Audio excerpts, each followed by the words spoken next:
So let's think about what music is. First of all, it's a pattern. So non-pattern music is noise. It's a pattern. But then it isn't one pattern. It's multiple patterns layered on top of one another in a harmonious manner, and in a manner that indicates, in some sense, communication between all the patterned layers, because they have to go together. And so, what's the world? Well, the world's made of objects. It's like, no, it's not. It's made of patterns. So music is just like the world, because the world's made of patterns. And then music has layered patterns that are all moving together in a harmonious manner.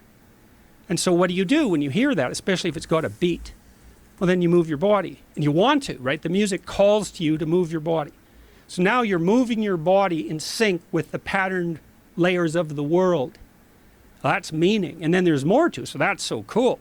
Is music is an analog of the structure of existence itself. And it calls to you to take part in that. And then, so maybe you dance by yourself, or maybe even better, you dance with someone else.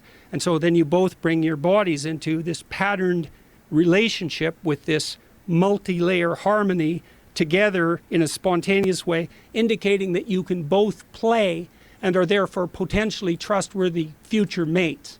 That's unbelievably cool. And birds dance. It's not just human beings, you know. So this is a deep thing. And then music does something else too. It puts you on the border between chaos and order, because a boring song does exactly what you expect it to do, and it gets dull very quickly. And an unlistenable song is so random you can't follow it.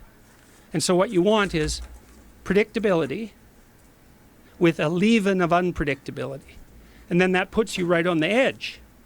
That's the zone of proximal development. Vygotsky discovered that. Like a Hendrix song. Yeah, like a Hendrix song. Well, any great music does that. But I mean, Hendrix has so much creativity inside the structure of the song, because there's riffs that he'll do. Right. And everyone loves, oh man, I went to this bar in Nashville. This band was playing Kelly's Heroes, a great guitarist, the best guitarist I've ever seen. And they were playing old country music with a heavy blues rock twist. So they do this great version of Ghost Riders in the Sky, like 15 minutes long. And this brilliant guitarist just goes way out on a limb. And everybody in the crowd, it was so fun to be there. They're just thrilled to death because they're watching this man doing the same thing that surfers do. He's like dancing on the edge of chaos and order in this virtuosic manner.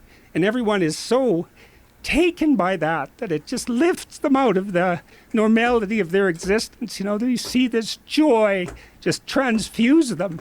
And that's because they got an intimation of genuine meaning.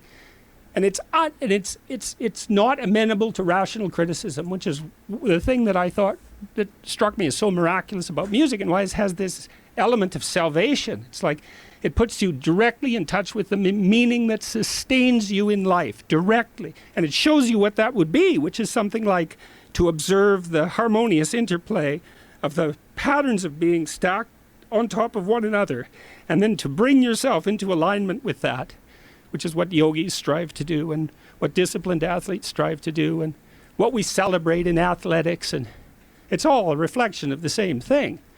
And that's real. It's real, that meaning.